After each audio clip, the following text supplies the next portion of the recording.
എല്ലാവർക്കും നമസ്കാരം. ഞങ്ങളുടെ വീഡിയോസ് കണ്ടിട്ട് ഒരുപാട് പേര് ഞങ്ങളെ പേഴ്സണലി മെസ്സേജ് ചെയ്യുന്നുണ്ട്, വിളിക്കുന്നുണ്ട്. ഒരുപാട് സന്തോഷമുണ്ട് കേട്ടോ. ഹൃദയത്തിൽ നിന്നുള്ള സന്തോഷം അറിയിക്കുകയാണ് എല്ലാവർക്കും.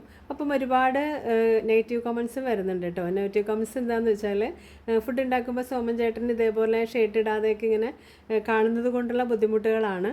അപ്പോൾ ഒരു കാര്യം എനിക്കൊന്ന് ക്ലിയർ ചെയ്യാനുണ്ടായിരുന്നു. അതുകൊണ്ടാണ് ഞാനിപ്പോൾ ഈ ഒരു വോയിസ് ഇടുന്നത് കേട്ടോ.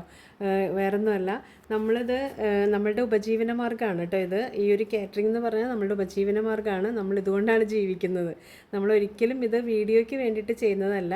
അപ്പോൾ എനിക്ക് പണ്ടേ ഒരു ചാനലുണ്ട്. അപ്പോൾ അതുകൊണ്ട് ആ ചാനലുള്ളത് കൊണ്ട് നമ്മളിത് പോസ്റ്റ് ചെയ്യുന്നു എന്ന് മാത്രമേ ഉള്ളൂ. അതല്ലാതെ നമ്മളിതിപ്പോൾ വീഡിയോയ്ക്ക് വേണ്ടിയിട്ട് ചെയ്യുന്ന കാര്യങ്ങളല്ല. വെച്ചാൽ നമുക്ക് ഇപ്പോൾ ഈ ഇത്രയും ചൂട് സമയത്ത്, ഈ ഒരു ക്ലൈമറ്റ് നമ്മൾക്കറിയാമല്ലോ, ഈ ഒരു ചൂട് സമയത്ത് നമുക്ക് ഇത്രയും ചൂടത്ത് നിന്നൊക്കെ നമ്മൾ വർക്ക് ചെയ്യുമ്പോൾ നമുക്ക് ഒരിക്കലും ഷർട്ടോ ടീഷർട്ടോ ഒന്നും ഇട്ടിട്ട് നമുക്ക് വർക്ക് ചെയ്യാനായിട്ട് പറ്റുന്ന കാര്യമല്ല. അത് പോസിബിൾ അല്ലാത്തത് കൊണ്ടാണ് ചെയ്യാത്തത് കേട്ടോ.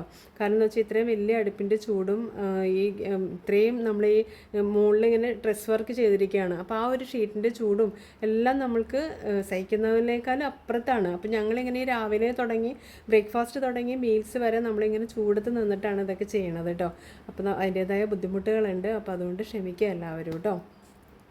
അപ്പോൾ ഇന്നത്തെ നമ്മുടെ ബ്രേക്ക്ഫാസ്റ്റ് റവ ദോശയാണ് കേട്ടോ. നല്ല ടേസ്റ്റി ആയിട്ടുള്ള റവ ദോശയാണ്. അതിന് വേണ്ടിയിട്ട് നമ്മൾ ഒരു ഗ്ലാസ് വെളുത്ത അവിലൊന്ന് സോക്ക് ചെയ്യാൻ വെച്ചിട്ടുണ്ട്.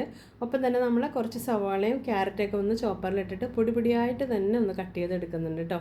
ഇനി ഞാനിവിടെ ഒരു 3/4 കിലോ റവ വറക്കാത്ത റവയാണ്. അതൊന്ന് കുറച്ച് വെള്ളം ഒഴിച്ചിട്ട് ഒന്ന് സോക്ക് ചെയ്യാൻ വെക്കുന്നുണ്ട്. അപ്പോൾ അത് സോക്ക് ചെയ്തതിന് ശേഷം നമുക്ക് മിക്സിയുടെ ജാറിലിട്ടിട്ട് നന്നായിട്ടൊന്ന് ഗ്രൈൻഡ് ചെയ്തെടുക്കണം കേട്ടോ.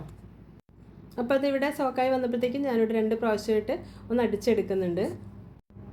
ഇനിയിപ്പോൾ ഇത് നമ്മൾ അടിച്ചെടുത്തതിന് ശേഷം ഇതിലേക്ക് നമ്മൾ സെയിം അളവിൽ തന്നെ, അതായത് 3/4 കിലോ റവയ്ക്ക് 3/4 കിലോ അരിപ്പൊടിയും കൂടെ ഞാൻ ഇതിലേക്ക് ചേർത്ത് കൊടുക്കുന്നുണ്ട് കേട്ടോ. അപ്പോൾ ഈ അരിപ്പൊടി ഏത് അരിപ്പൊടി ആണെങ്കിലും നമുക്ക് പ്രശ്നമില്ല. വറുത്ത അരിപ്പൊടി ആയാലും വറക്കാത്ത അരിപ്പൊടി ആയാലും പ്രശ്നമില്ല. ഞാനിവിടെ ഇടിയപ്പത്തിനുള്ള വറുത്ത അരിപ്പൊടിയാണ് എടുത്തിരിക്കുന്നത്. അപ്പോൾ അതും കൂടെ ചേർത്ത് കൊടുക്കാം. ഇനി നമ്മൾ എടുത്ത് വെച്ചിരിക്കുന്ന അവിലുണ്ടല്ലോ, സോക്ക് ചെയ്ത് വെച്ചിരിക്കുന്ന അവിലും കൂടെ ഒന്ന് ഗ്രൈൻഡറിൽ അടിച്ച് ചേർത്ത് കൊടുക്കുന്നുണ്ട്. ഇനി നമ്മൾ അരിപ്പൊടിയും കൂടെ ചേർത്തിട്ട് നന്നായിട്ടൊന്ന് മിക്സ് ചെയ്ത് കൊടുക്കാം. അപ്പോൾ ഒരു വിസ്ക് വെച്ചിട്ട് ചെയ്യുകയാണെങ്കിൽ എളുപ്പത്തിൽ നമുക്ക് മിക്സ് ചെയ്തെടുക്കാൻ പറ്റും കേട്ടോ. അപ്പോൾ ഇത് നമുക്കിതിലേക്ക് ആവശ്യത്തിന് ഉപ്പ് ചേർത്ത് കൊടുക്കാം. അപ്പോൾ ഇത് ഒരുപാട് ലൂസായിട്ടുള്ള ഒരു കൺസിസ്റ്റൻസിയിലല്ല കേട്ടോ നമ്മൾ ചെയ്യണത്. നമ്മളുടെ ദോശ ബാറ്ററിനേക്കാളും കുറച്ചും കൂടെ ഒന്ന് ലൂസായിട്ടുള്ളൊരു കൺസിസ്റ്റൻസിയാണ് ഞാനിപ്പോൾ ഉണ്ടാക്കുന്നത് കേട്ടോ. പിന്നെ നമുക്കിതിലേക്ക് കുറച്ച് നാളികേരം ചേർത്ത് കൊടുക്കാം.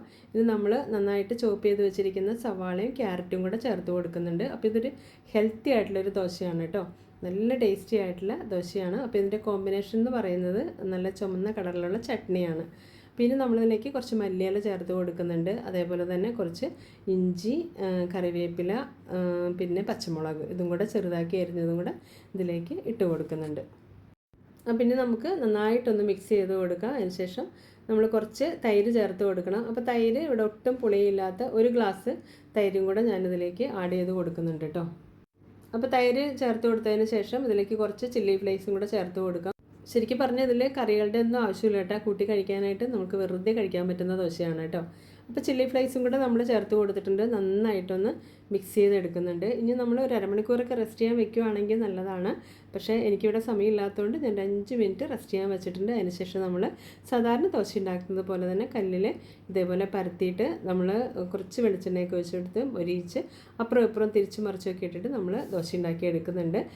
അതല്ലെങ്കിൽ നമ്മൾ സാധാരണ കണ്ടിരിക്കുന്ന റവ ദോശ ഒരുപാട് വെള്ളത്തിലിങ്ങനെ കലക്കിയിട്ട് ഇങ്ങനെ പാനിലേക്ക് ഒഴിച്ച് ഇങ്ങനെ ചുറ്റിച്ച് നീർദോശ പോലെ ഉണ്ടാക്കുന്നതാണ്. അത് നമുക്ക് 1-2 പേരൊക്കെ ഉള്ള സമയത്ത് നമുക്കങ്ങനെ ചെയ്യാൻ പറ്റും.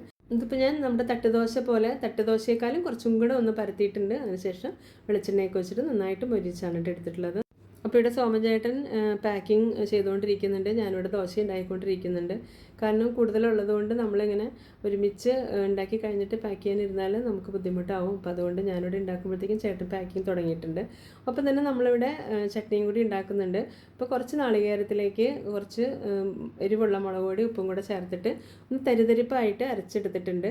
അത് നമ്മൾ വെളിച്ചെണ്ണയിലേക്ക് കടുകും മുളകും കറിവേപ്പിലയും കൂടി ഇട്ട് കൊടുത്ത് പൊട്ടിച്ചതിന് ശേഷം ഇത് അതിലേക്ക് ഒഴിച്ചു കൊടുക്കുകയാണ്. ഇനി ഒരുപാട് നേരം തിളപ്പിക്കരുത്. 2 മിനിറ്റ് ഒന്ന് ജസ്റ്റ് തിള വന്ന് കഴിയുമ്പോൾ നമുക്കിത് ഓഫ് ചെയ്യാം. അപ്പോൾ ഇതും നല്ലൊരു കോമ്പിനേഷനാണ് കേട്ടോ. ഈ ഒരു റവ ദോശയുടെ കൂടെ ഈ ഒരു ചട്നിയാണ് നല്ലൊരു കോമ്പിനേഷൻ. അപ്പോൾ നമ്മളിവിടെ ദോശ ഉണ്ടായിക്കൊണ്ടിരിക്കുന്നുണ്ട്. ചട്നി ഇവിടെ റെഡി ആയിട്ടുണ്ട്. അപ്പോൾ ഇവിടെ ദോശ ഉണ്ടാക്കുന്നതോടൊപ്പം തന്നെ ഞാനിവിടെ പാക്കിങ് കൂടെ തുടങ്ങിയിട്ടുണ്ട്. അപ്പോൾ നമുക്ക് സമയമായി. അപ്പോൾ എല്ലാ പാക്കിങ്ങും ഒക്കെ കഴിഞ്ഞു, നമ്മൾ ഫുഡ് കൊടുത്തു വിടുകയാണ് കേട്ടോ. അപ്പോൾ ഇന്നത്തെ വ്ളോഗ് ഇത്രയേ ഉള്ളൂ. അപ്പോൾ ഇഷ്ടമായാൽ ഒന്ന് സപ്പോർട്ട് ചെയ്യാൻ മറക്കല്ലേ.